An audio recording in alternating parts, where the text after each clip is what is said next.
gatanu.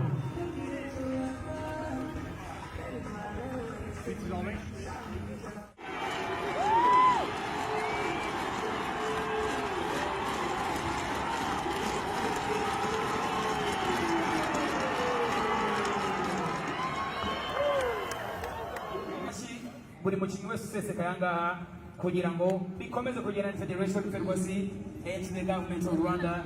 We thank you so much. Guhera ku itariki 21 kugeza ku 28 z'uku kwezi kwa cyenda, Kigali yakiriye imikino ya shampiyona y'isi y'amagare. Ni ku nshuro ya mbere irushanwa rikomeye mu mukino w'amagare ribereye ku mugabane wa Afurika kuva ryatangira, dore hashize imyaka 104. Kigali, inkuru ya Claire Mbabazi. Guhera ku ya 21 kugeza ku ya 28 Nzeri, Kigali yakiriye imikino ya shampiyona y'isi y'amagare. Ku nshuro ya mbere iri rushanwa rikomeye mu mukino w'amagare ribera ku mugabane wa Afurika kuva ryatangira mu 1921. Mu minsi 8 abakinnyi baturutse hirya no hino ku isi bari guhatanira imidari 13, harimo n'ibikombe 5 by'icyiciro cy'abakuru. Kandi amateka arimo kwandikwa. Ku nshuro ya mbere umwambaro w'ikirango cy'abagore batarengeje imyaka 23 uzatangwa nyuma y'isiganwa ryabo ryihariye, aho kuba rihurijwe mu cyiciro cy'abagore bakuru. Iri rushanwa ryahuje amazina akomeye mu mukino w'amagare, abegukanye Tour de France, Tadej Pogačar na Pauline Ferrand-Prévot bari mu byamamare by'imbere. Bari kumwe n'Umubiligi Remco Evenepoel wegukanye imidari 2 ya zahabu mu mikino Olympique, ndetse n'umunyamerikakazi Chloe Degger uzwiho imbaraga zikomeye. Ku Rwanda irushanwa rirenze kuba irushanwa gusa, ni ibirori bigaragaza intambwe igihugu kimaze gutera mu mikino w'amagare.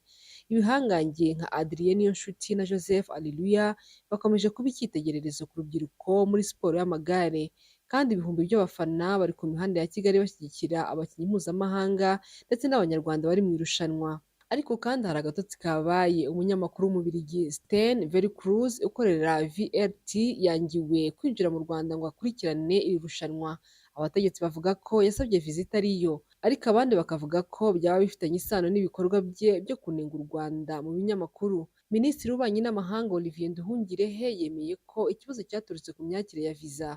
Nubwo ayo makimbirane yabaye, mu mujyi wa Kigali hagaragaye ibyishimo n'ishema. Amahoteli aruzuye, imihanda yatewe amabara, kandi ab'isi bose baje mu mikino w'amagare barimo gusogongera ubwiza bwa Afurika.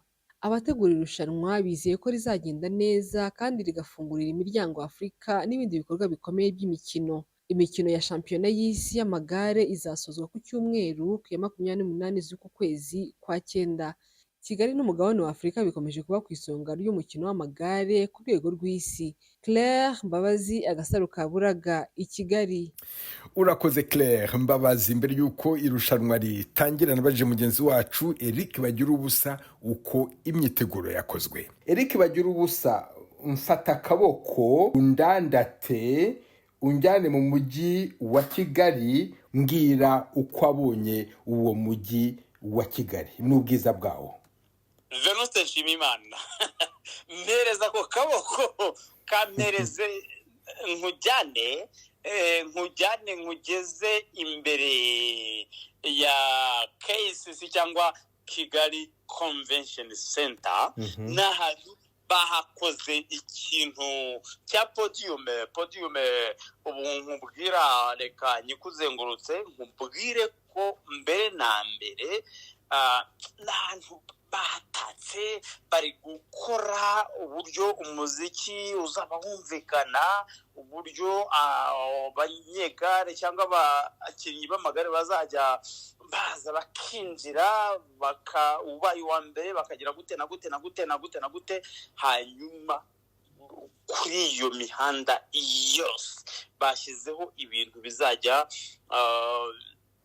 ibyuma bizajya bituma wa muturage washatse kuza kureba ayo masiganwa akinjira mu muhanda. Ni ukuvuga ngo ubaye uri Venuste Nshimiyimana cyangwa Eric Bagirubusa wishimiye umukinnyi runaka w'igare uri gukina uwo mukino w'amagare cyangwa iryo siganwa ry'amagare, ntabwo wemerewe kugenda kumukura, uragenda icyo nabonye uzagenda umupepera wumva uwo muziki. Ikindi kintu nabonye, abapolisi bari ku muhanda baragaragaza ko wemerewe kunyura hano niba utwaye imodoka hariya ntuhemerewe. Ni ukuvuga ngo kwanza cyangwa mbere na mbere hari imihanda izanyurwamo, ariko hari n'indi mihanda ubwo izanyurwamo n'ayo magare. Hari n'indi mihanda bageneye kuba ikoreshwa, ariko nanone Kigali nanone urayize ni umujyi muto, reka tubite umujyi muto, ntabwo tubite umujyi muto ahubwo kwa kundi ari umujyi muto. Nyine hari ibice bizaba bikoreshwa n'ayo magare, ariko kwa kundi ari umujyi muto byanze bikunze kwa kundi tuvuga tuti embouteillage cyangwa traffic jam, cyangwa se kubyigana kw'ibinyabiziga n'abantu kizaba ikibazo. Eric Bagiruwubusa, ni irushanwa nibwo bwa mbere ribaye ku mugabane wa Afurika kuva ryatangira mu mwaka w'1921, ryabereye bwa mbere ku isi yose mu gihugu cya Suwede.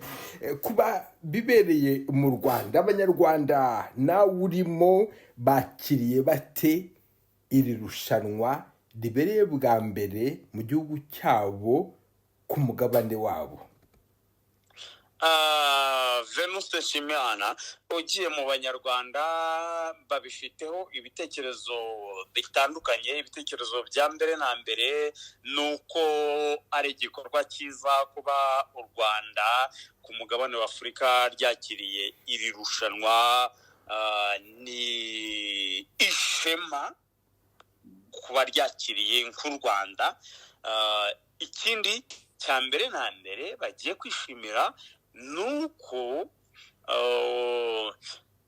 biri kubatwara ubushobozi wenda cyangwa no kubategeka gukora ibyo batari biteze, ariko nanone ni n'umwanya wo kwibaza ngo bari busarure iki. Icyo bari busarure cyo arangije kugiteganya, kuko Venuste Nshimiyimana uretse n'ibyo ubu tuvugana hari amahoteli hano mu Rwanda ugerayo ukaba wababaza uti ese aho kuryama harahari, aho bimeze gute, bakakubwira bati amahoteli yarangije kuzura.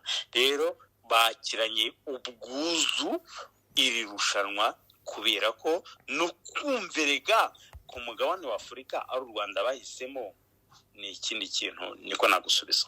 Eric Bagiruwubusa, umunyamakuru wa radio Kigali, ndagushimiye cyane kandi nkwifurije umunsi mwiza. Nkwifurije nanjye umunsi mwiza n'akazi keza. Ubwo kwa marushanwa agenda ko byagenze Venuste Nshimiyimana, ndibaza tuzagenda tubigezaho.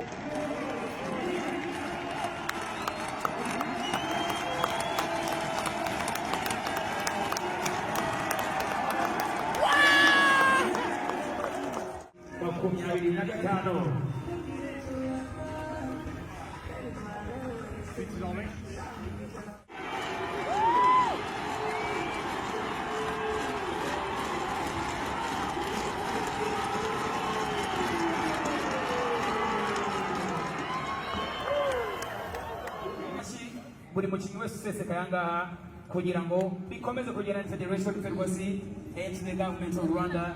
We thank you so much.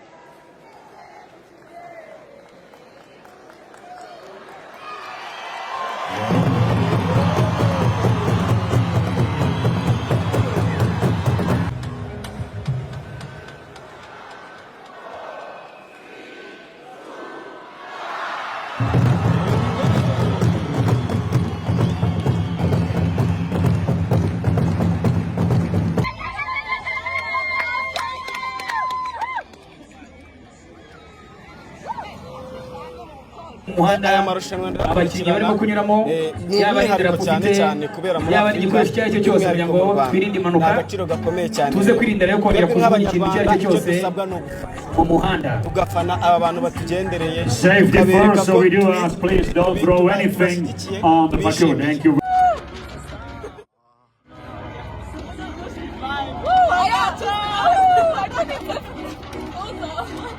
No, we actually came from Uganda. We're volunteering in Uganda for 3 months, and we came from Uganda for this weekend to support our team.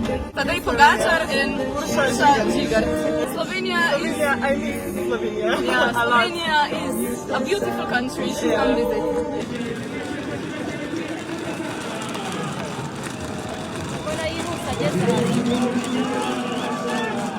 Experience